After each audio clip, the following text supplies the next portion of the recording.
Approved for all audiences? I'll be the judge of that. This is Preview.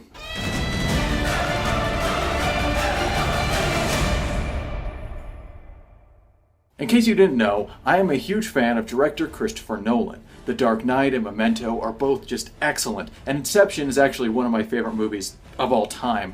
Related to that, I'm also a huge fan of Nolan movie trailers. Inception had a really good series, and the entire Dark Knight trilogy had terrific trailers. So naturally, I was eager to see our topic for today's episode, as it was going to give me my first look at Nolan's next film, as well as probably be an awesome trailer in general. So, I sat down in the movie theater, McConaughey appeared, and I prepared myself. Indian surveillance drone. So this trailer uses the common technique of letting a simple, abridged scene give some idea of characters and setting.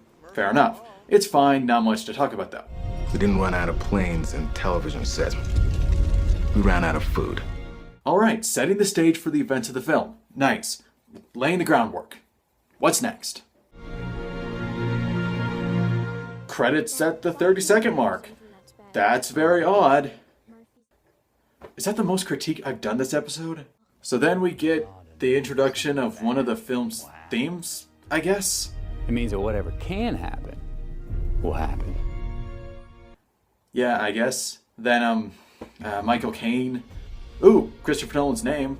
That's accurate, yeah, he did direct that. Okay, I gotta stop here. Guys, this trailer just doesn't do anything for me. I honestly find it kind of boring. I tried so hard to get into it because I want to like it and I'm really excited for the movie, but I just can't.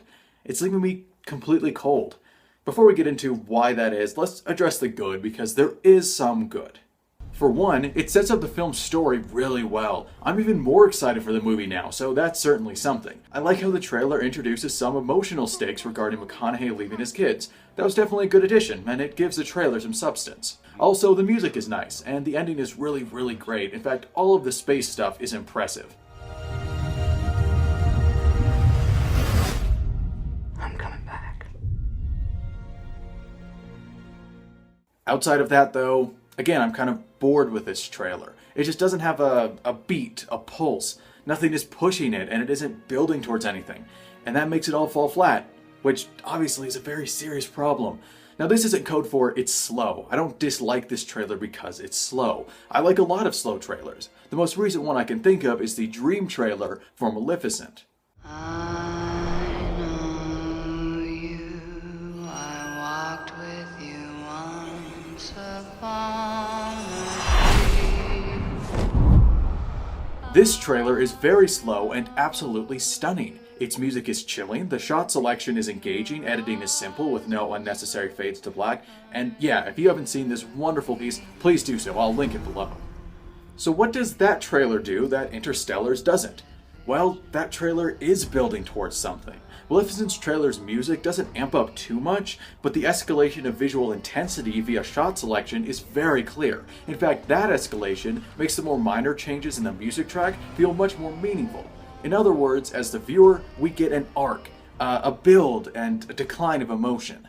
Interstellar just doesn't have that. The music is too soft, too consistent, and too light to give off a theme on its own. Sadly, the visuals don't make up for that. We're with McConaughey and his kids on a farm, just far too much. We eventually see a sandstorm, and finally some space stuff, but that's such a small portion of the runtime, I don't feel like it helped too much.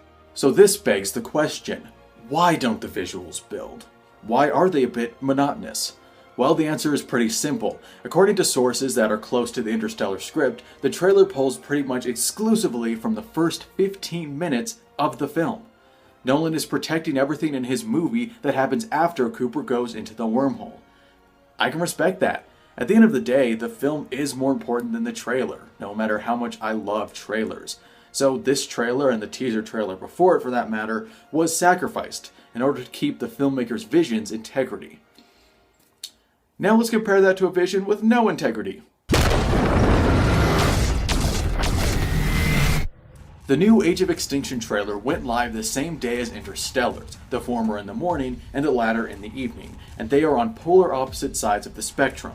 The Transformers trailer is just like a Michael Bay movie. It's explosive, loud, but also very textbook and uninspired. I think it's okay, but I can't say too much more than that about it because, again, it's very standard. What I will say is that it shows way too much.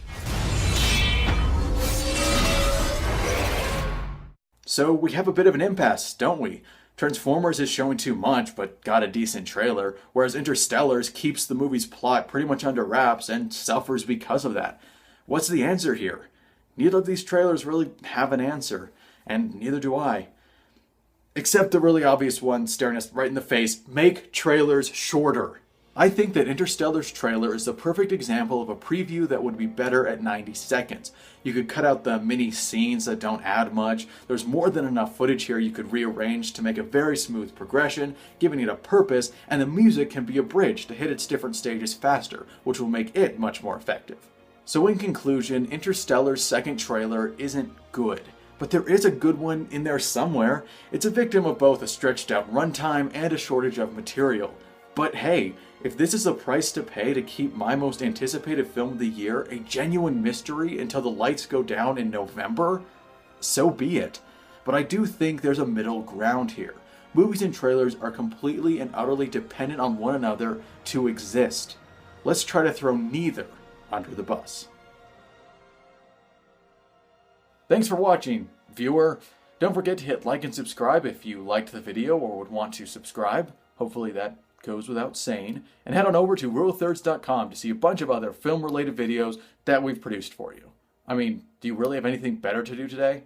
No. No. No.